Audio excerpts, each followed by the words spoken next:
အားလုံးပဲမင်္ဂလာပါဒီနေ့မှာတော့တငယ်ချင်းတွေနဲ့ romantic comedy ဇာတ်လမ်းလေးရဲ့အဆုံးသတ်ကိုတင်ဆက်ပေးခြင်းပါတယ်မိဘဝဲပြီးသွားပေမဲ့လက်ထဲမှာပတ်ဆက်မကြံတော့တဲ့ကျော်ကြီးဟာယူနာစီကဝေကြီးတော်ကိုခံနေရပါတယ်ကျော်ကြီးကကလေးကိုမူပေးကြိုက်တာမဟုတ်ပဲမူကျွေးပြီးကလေးကပြန်ကြိုက်တဲ့ဘဝမျိုးပဲဖြစ်ပါတယ်ဟင်းပွဲတွေမှာထားတဲ့ယူနာကတွားယူနေတော့မင်းကအရင်လိုစောကြည့်တာပဲဆိုကစပိန်ရက်ပြီးကောင်မလေးတယောက်ကစနေပါတယ်ကျော်ကြီးကတော့တိမနေတဲ့အတွက်ဦးကြောင်ကြောင်ဖြစ်နေကသူမကတော့ထွက်သွားခဲ့ပါပြီလွေရတီပြီးသွားပြီဖြစ်လို့ကျောင်းတရဲရောက်လာတာကြောင့်ရှီယိုနဲ့အကာရီကကြောင်းတော့ဖို့လာခေါ်နေပါတယ်လမ်းမှာစပိန်နဲ့ကောင်မလေးကိုတွေ့တော့သူမကနှုတ်ဆက်ပေမဲ့၃အောင်လုံးကတိမနေပါဘူးကျောင်းရောက်လာတဲ့အခါရှီယိုနဲ့အကာရီအပြင်အလဲတန်းကျောင်းသူတွေဖြစ်တဲ့ယူနာနဲ့တွဲနေကြတယ်လို့သတင်းတွေပြနေတာကြောင့်ကျော်ကြီးကိုမနာလို့ဖြစ်နေကလာမင်းနေကြပါတယ်။ဘာကြောင့်အဲ့လိုကောလာဟာလာတွေပြနေတာလဲဆိုတော့ကာယာတန်းရဲ့ပထမနှစ်လေးဖြစ်တဲ့ဟာရူကြောင့်ပဲဖြစ်ပါတယ်။ဟာရူရှိတဲ့အခန်းကိုရောက်လာတော့စကားပြောအောင်ဆိုကခလုတ်တိုက်ပြီးပြဖက်လိုက်ပါတယ်။ရှီယိုနဲ့အကာရီကမင်္ဂလိနဲ့စကားတိတ်မပြောရတဲ့ကျော်ကြီးတယောက်အစီပြေပါမလားဆိုကရောက်လာတော့အစီပြေနေတာကိုမြင်သွားတဲ့နှစ်ယောက်သားကဘာလို့နေကြရလဲဆိုက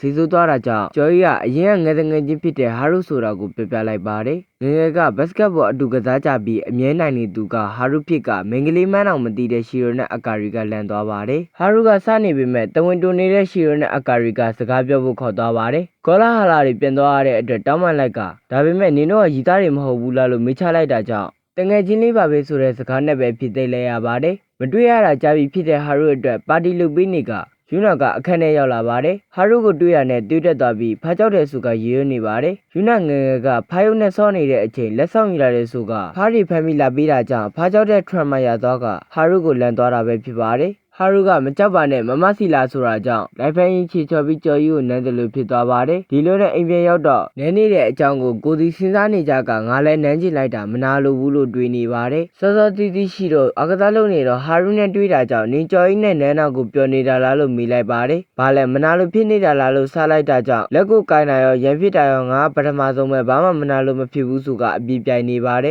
မောင်ဟိုက်သွားတဲ့ရှိတော့တယောက်ဈေးဝက်လာတဲ့ကြော်ကြီးနဲ့တွေးကအဆင်ပြေလားမေးတော့ဘာမှမပြောဘဲနန်းပြေးလိုက်ပါတယ်ပြီးတော့မှရေချိုးအောင်မယ်ဆိုကရှက်ကိုရှက်ကန်လေးနဲ့ပြန်သွားခဲ့ပါပြီ။ကျောင်းရောက်တော့ကျော်ကြီးကရှက်နေကရှီရိုကိုနန်းတဲ့ကိစ္စကိုပြောဖို့လုပ်ပေမဲ့ဟိုကပုံမှန်လိုပဲပြောနေတာကြောင့်မပြောလိုက်ရပါဘူး။တကယ်ကရှီရိုကလည်းနန်းတဲ့ကိစ္စကိုရှက်လို့ပုံမှန်လိုတယောက်နဲ့တယောက်အပြုံးမပြတ်ပဲဆက်ဆက်နေပေမဲ့ပုံမှန်မဟုတ်မှန်းသိနေတဲ့အကာရီကကျော်ကြီးနဲ့တခုခုဖြစ်ခဲ့တာလားဆိုကမေးလိုက်တာကြောင့်ငိုပြီးပြေးထွက်သွားပါတယ်။လက်ကိုဖမ်းဆွဲလိုက်ကနန်းတဲ့ကိစ္စကိုစိတ်ထဲထားနေတော့လားအကာရီပြောတဲ့နန်းတဲ့ကိစ္စဆိုတာဟာရုနဲ့နမီတာကိုပြောတာဖြစ်ပြီးရှီရိုစဉ်းစားနေတဲ့ကိစ္စကတော့သူမနိုင်ခဲ့တာပဲဖြစ်ပါတယ်အကာရီကရှီယိုငိုနေတာကြောင့်ကျော်ကြီးညင်းတာခံလိုက်ရတယ်လို့ထင်လိုက်ကအနှစ်သိပ်ပေးနေပါတယ်တစ်ဖက်မှာလည်းကျော်ကြီးကိုထန်းနေဆော့ဖို့ဟာရုကခေါ်လာပေမဲ့အစိမပါပဲစောနေတဲ့ကျော်ကြီးကိုရှီယိုညင်းတာခံလိုက်ရတာလားလို့အထင်လွဲနေပါတယ်ဒီတိုင်းဆိုအားလုံးနဲ့ဝေးကွာသွားလိုက်မယ်ဆိုတာကြောင့်ငယ်ငယ်ချင်းနဲ့မိုးဝေးချင်းဦးဆိုကဘောလုံးရိုက်နိုင်သွားပါတယ်ရှီရိုကအရင်လိုခေခေမမနေချင်တယ်လို့ရင်ဖွင့်နေကအကာရီကငယ်ငယ်ချင်းတန်ရောစင်းနေကြောင့်အဆင်ပြေမှာပါလို့မိုဒီပေးနေပါတယ်ရှီရိုလည်းအရှိသွားပြီးဟုတ်တယ်ငါနန်းနာလောက်နဲ့တော့တန်ရောစင်းပြတ်မှာမဟုတ်ဘူးဆိုကပြေးသွားတာကြောင့်အဲ့တော့မှသဘောပေါက်သွားတဲ့အကာရီလည်းဒေါသထွက်ပြီးကြံနေခဲ့ပါတယ်ရှီရိုကကြော်ကြီးကိုဖုံးဆက်ပြီးစကားပြောချင်တယ်ဆိုကပြောနေပေမဲ့အော်တန်ကိုကြားလိုက်ရကဖုံးချသွားပြီးပြန်ခေါ်တော့လဲမကိုင်းတာမို့စိတ်ပူသွားတဲ့ကျော်ကြီးကဟာရုစပိန်ငှားလိုက်ကရှီရိုကိုလိုက်ရှာပါတော့တယ်။ကျောင်းကိုရောကစားကွင်းကိုရောအိမ်မှာပါတွားရှာပေမဲ့ရှိမနေပဲကျော်ကြီးအခန်းထဲမှာရောက်နေပြီးပဲဖြစ်ပါတယ်။ဖုံကွဲသွားတာဖြစ်လို့ဖုံးဆက်လို့မရတော့ပဲစကားပြောချင်စောနဲ့ရှီရိုကခေါင်းမိုးပေါ်တက်လာပါတယ်။ခန်းစားချက်ကိုပြောဖို့လို့တော့ချော်လက်ကကျော်ကြီးနဲ့ထန်ထန်မိသွားပြန်ပါတယ်။အရင်လိုခေခေမမေနေကြအောင်ဆိုတဲ့စကားလေးကြောင့်ပဲ friend zone ထဲမှာပိတ်မိသွားကရှေ့ဆက်ရခက်နေပြန်ပါပြီ။ကျောင်းကစားနေရောက်တော့ပျော်မြူးနေတဲ့ရှီရိုတွေကအပြေးဝင်ပြိုင်နေကပထမရရှိသွားတာကြောင့်ကျော်ကြီးကိုဖက်လိုက်ပြီးမဲ့ဟိုကကီမိုယုတ်ဖြစ်နေပါတယ်။ရှီရိုကကျော်ကြီးဖြစ်နေတဲ့ရုပ်ကိုပြပြနေပြီးကျောင်းတော်ဖြစ်နေတာကြောင့်မင်းကလေးတွေကစိတ်ပြက်နေကြကဓာတ်ပုံရိုက်တော့လဲကီမိုယုတ်နဲ့မို့အကာရီကဘာဖြစ်နေရလဲနေမျက်နှာကကြက်သိန်းတောင်ထားတယ်လို့ပြောနေကကျော်ကြီးကနေစီစိုးနေအလောက်တောင်လှတာလားဆိုတာကြောင့်အတော်လေးရှက်သွားပါတယ်။တွားလာအောင်မယ်နင်တို့ကငါတန်မိုးထားရတဲ့တငယ်ချင်းလေးတွေပဲလေးယောက်သားကိုညင်ခဲ့လိုက်ပါ